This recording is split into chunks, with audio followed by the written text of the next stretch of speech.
آج مسلمان اپنے بھولپن میں خوش ہو رہے ہیں کہ جی ایران نے حملہ کر دیا, بڑی جرت دکھائی, بالکل دکھائی, لیکن اس میں سے کچھ بھی نہیں نکلے گا. جنگ نہیں چھیڑ سکتا کوئی بھی دنیا کا مسلمان ملک, ان کے ساتھ جنگ نہیں چھیڑ سکتا. ہم سائنس اور ٹیکنالوجی میں اتنے پیچھے رہ گئے ہیں کہ ہمیں اس لیول پر آنے کے لیے بہت ٹائم درکار ہے. اور یہ کون سا حملہ ہے جس میں 5 گھنٹے تک ڈرون جو ہے وہ اڑتے رہے ہیں اسرائیل تک پہنچنے کے لیے, وہ انتظار کر رہے ہیں کہ آ جاؤ بھائی, انتظار کر رہے ہیں. یہ تھے ہمارے معروف یوٹیوبر جناب انجینئر محمد علی مرزا صاحب. ایک آدمی ہوتا ہے فقید المثال جاہل ہوتا ہے, ایک عدیم المثال جاہل ہوتا ہے. ٹف کمپٹیشن ہے یہاں پہ, میں کون سا لفظ اپلائی کروں. خدا نہ خواستہ اگر آئرن ڈوم سسٹم اسرائیل میں نہ ہوتا تو جو ڈرون ایران نے پھینکے تھے تو ان ڈرونز نے اپنی مرضی سے گرنا تھا. اسرائیل کے آئرن ڈوم سسٹم نے صرف کافروں کی حفاظت نہیں کی ہے, مسلمانوں کی بھی حفاظت کی ہے. آپ کو نئی زندگی مبارک ہو. حضرت آئرن ڈوم سسٹم حافظہ اللہ تعالیٰ کی برکت سے آپ کو نئی زندگی مبارک ہو.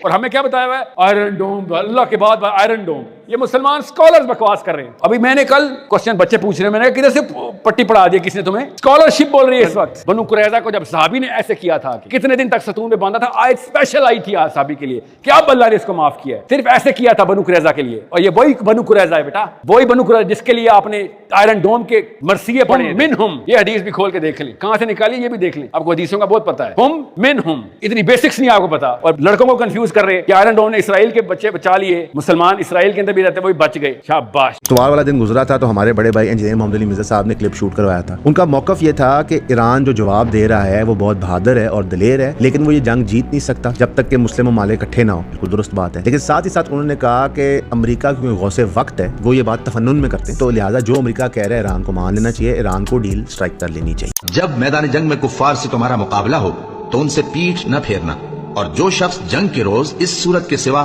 کہ لڑائی کے لیے کنارے کنارے چلے, یعنی حکمت عملی سے دشمن کو مارے یا اپنی فوج میں جا ملنا چاہے, ان سے پیٹ پھیرے گا تو سمجھو کہ وہ اللہ کے غضب میں گرفتار ہو گیا, اور اس کا ٹھکانہ دوزخ ہے, اور وہ بہت ہی بری جگہ ہے.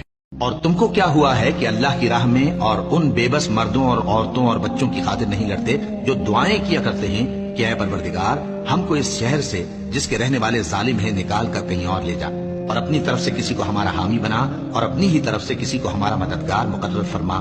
جو مومن ہیں وہ تو اللہ کی راہ میں لڑتے ہیں, اور جو کافر ہیں وہ شیطان کی راہ میں لڑتے ہیں. سو تم شیطان کے مددگاروں سے لڑو اور ڈرو مت, کیونکہ شیطان کا داؤ کمزور ہوتا ہے. فرسٹ آف آل انجینئر صاحب, آپ سے بہت کچھ سیکھنے کو ملا ہے, سمجھنے کو ملا ہے, اور آپ استادوں کی جگہ پہ. لیکن میرا یہ بھی ماننا ہے کہ جو استاد ہوتے ہیں وہ بھی انسان ہوتے ہیں, اور ان سے بھی غلطی ہو جاتی ہے, خطا کے پتلے ہوتے ہیں. تو میں آپ کا بہت بڑا فین ہوں کہ آپ نے فرقہ واریت کو جو ہے وہ جڑ سے ختم کرنے کی بھرپور کوشش کی ہے, اور بہت کچھ آپ سے سیکھنے سمجھنے کو ملا ہے. لیکن جسٹ فرقہ واریت کے اوپر یا پیر فقیری کے اوپر میں حیران ہوتا ہوں آپ کے اوپر کہ جب بھی کسی مسلمان ملک پہ جنگ کی مطلب کوئی بھی جنگ کرتا ہے, یہودی یا کوئی بھی اسلام کا دشمن, اسلامی ملک کا دشمن, جب بھی کوئی حملہ کرتا ہے, آپ کی میں نے جب ویڈیو دیکھی یہی دیکھی ہے کہ ہمیں نیگوشیٹ کرنا چاہیے, کیونکہ وہ اسلحے میں اور سائنس میں ہم سے بہت زیادہ ہے. یوں تو پھر آپ علیہ السلام کو, صحابہ کرام کو روکنا چاہیے تھا جنگ بدر میں, جب ان کی تعداد تھوڑی اور کفار کی تعداد زیادہ, ان کی ٹیکنالوجی تھوڑی اور جو کفار تھی ان کی ٹیکنالوجی بہت زیادہ تھی.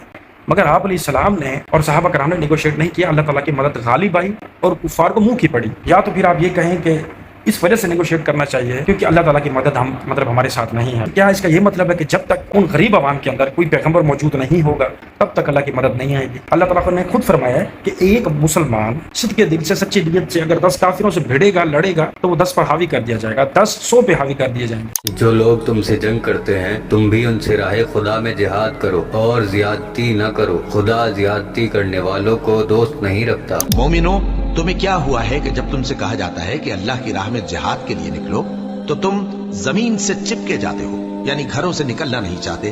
کیا تم آخرت کی نعمتوں کو چھوڑ کر دنیا کی زندگی پر خوش ہو بیٹھے ہو؟ سو دنیا کی زندگی کے فائدے تو آخرت کے مقابل بہت ہی کم ہیں.